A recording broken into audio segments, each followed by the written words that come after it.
For most of us, our primary home or our secondary home is going to be the largest investment and the most expensive purchase that we'll make. How can we make this work for you? My goal is to get you a loan, but get you out of debt as quickly as possible. I have a really neat loan program that I love. I have it on my personal residence, plus on one of my investment properties, and I had it on my other residence a couple years ago. It's a principal first mortgage. So it truly does what it says. It pays your principal first. So how this works is you have a checking account that is tied to this principal first loan. It's also known as an all-in-one loan or an accelerator mortgage. So basically what happens is when you have your checking account that has funds in it and you have your mortgage, you're only paying the interest on the difference between the two. The really cool thing about this product is that you still have those funds available. So for example, if you have a $500,000 loan and you have $200,000 in your checking account, you take that 200, it sweeps to your mortgage at night for you just on its own because it's connected into one. It'll sweep and it'll chunk that away of $200,000 principal payment. But then you're like, oh, well, now I don't have any money in my checking account. Well, you have a debit card and you have a checkbook and you have all your online banking, or you can still use these funds. That $200,000 that you put down, since it's a line of credit, you still have full access to it. This loan product reduces your monthly and annual outgo in addition to the interest. The biggest savings is going to be the interest. As you know, in a traditional mortgage, you're always paying the interest first and then the principal. The first several years, pretty much all of your payments are going towards the interest. If you ever look at your loan documents, you'll see that if you keep that same loan for 30 years, you will pay the same in interest as you paid for the house, essentially. So if you take out a loan for say $500,000, you're going to pay close to $500,000 in interest. With this, you have simple interest, so you pay a lot less interest. And again, you're only paying interest on the difference between what you have in checking and savings and what you currently owe on the mortgage. So just to try to simplify it, let's say you get paid on the first of the month and you pay all of your bills. Whatever is left over each night gets swept to the mortgage. Now your checking account shows zero, which kind of looks scary, but that's because it's swept into that mortgage, and then now whatever bills you pay, it sweeps back out. So you always have access to the funds. Let me give you a few examples of how this has been beneficial to me, and then I'm going to show you a live simulator where you can see how this works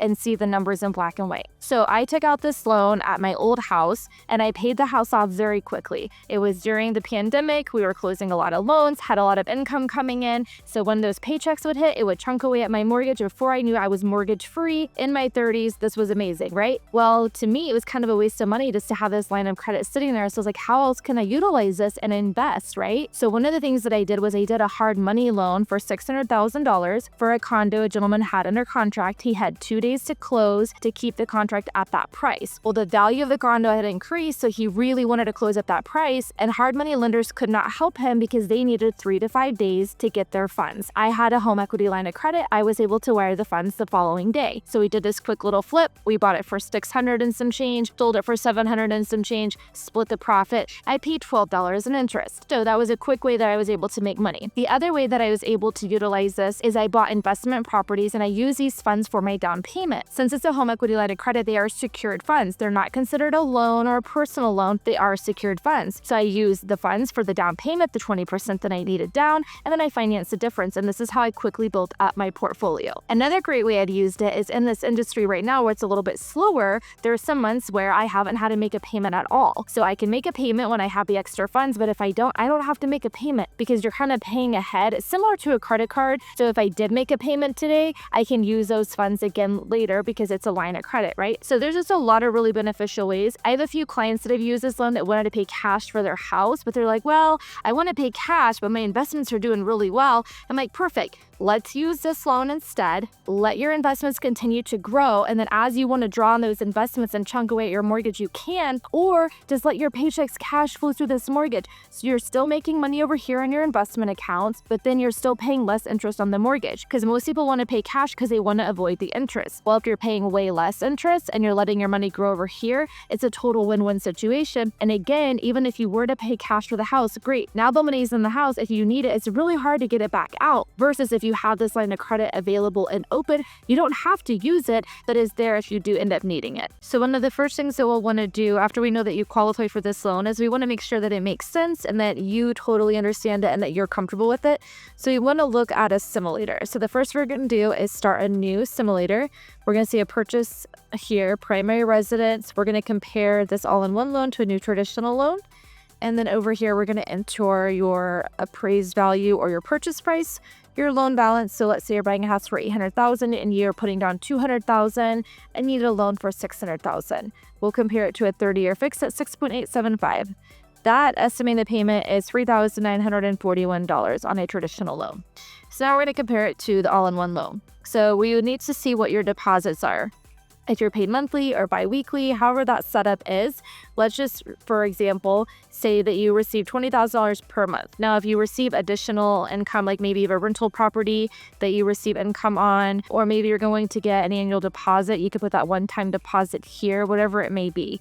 So we'll just average our deposits at the $20,000 a month, okay?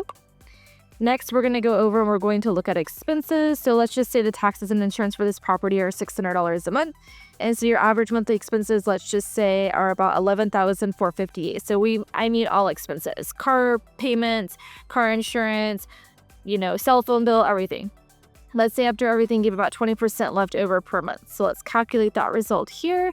And it shows us a comparison. So with this loan, with your cash flow, without changing anything, without any additional deposits, it's just your normal income coming in, your normal bills going out. Because remember, this is tied to your checking account. So you're going to get a deposit into your checking account for your income. You're going to pay your bills out of the checking account. So just normal cash flow. This has you paying the house off in 9.1 years versus 30. This has you saving $38,000 in interest. That's if you were to keep this for 30 years. So here, the interest savings doesn't seem as exciting because it's a 9-year loan. But if you have more cash flow, then this is going to look a lot better. So let's go back. Let's say that your spending isn't quite this high. You do have the $20,000, but let's say that you have 40% left over. After everything, you're going to pay the house off in 5.3 years, saving $677,000 in interest. So that's huge. You see over here the amount of interest that you'll pay plus the house is over $1 million. Over here, your total expenses $741,000, saving you $677,000. And then again, remember, you still have access to this line of credit if you want to go on vacation, if you want to buy a car, if you want to pay debt off, if you want to remodel your house, whatever it may be, you still have access. But if you just keep everything as is now, you don't make any changes in that, you'll have this house paid off in a little over 5 years, saving $677,000 in interest. So another great way that this works is if you really don't have a lot of income, but you do have a lot of assets and you just want to have this as kind of a buffer. So even though you're not making big chunks, you still have this line of credit open. You're still able to use it however you need. Now let's talk about the disadvantages with this loan. So some of the disadvantages are with a traditional conventional loan, you could put 5% down unless you're going into that jumbo loan amount, then it's usually going to be 10% down. With this loan, you do need 20% down. That's one disadvantage. The other disadvantage is this is an adjustable rate mortgage. So this could adjust up or down. Right now, rates are starting to go down, so this will go down. At one point when I had this loan, I was in the 8s. At another point, I was in the 4s. So right now we're around 7. So my rate's a little bit higher than a traditional 30, but I'm not paying interest the same. I'm paying simple interest, so even though the interest rate might be higher, the total interest is still going to be lower, okay? Another disadvantage would be if you're not responsible and you are just maxing it out every single month, you're not going to pay it off in 4 years or 11 years. If you make a payment and then you turn around the next month and you are using that payment, you're not going to pay it down. You're not going to see the total benefits, so that could be a disadvantage too. But like I said, in my case, with the mortgage market being a little bit slow, it's been really nice for me to have the option of, hey, I don't have a mortgage payment this month. If I want to make one to pay the house off faster, yes, that's the goal.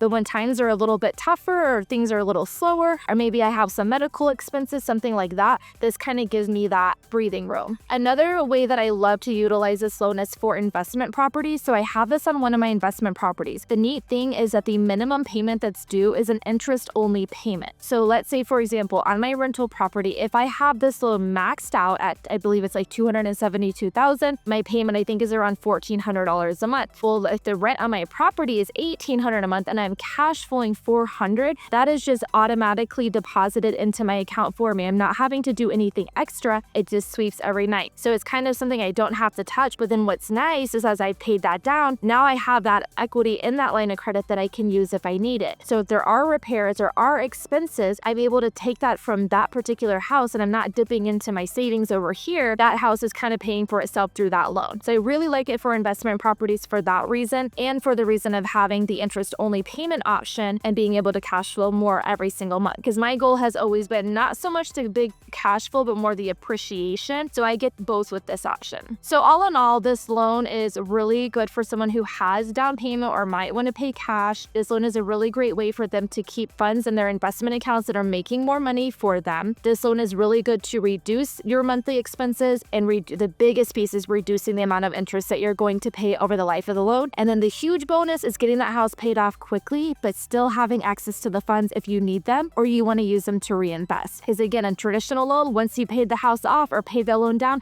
it's harder to get that money back out. And with this, it's still available, so you can kind of reuse it if you need to. I feel like the advantages are endless. I can run a scenario in the simulator that's specific to you and your budget and your income and see what makes sense for you. And if it doesn't make sense for you, that's fine. We'll do a traditional 30-year. But for those who it makes sense for, this is an amazing loan option that I highly, highly recommend that you look into.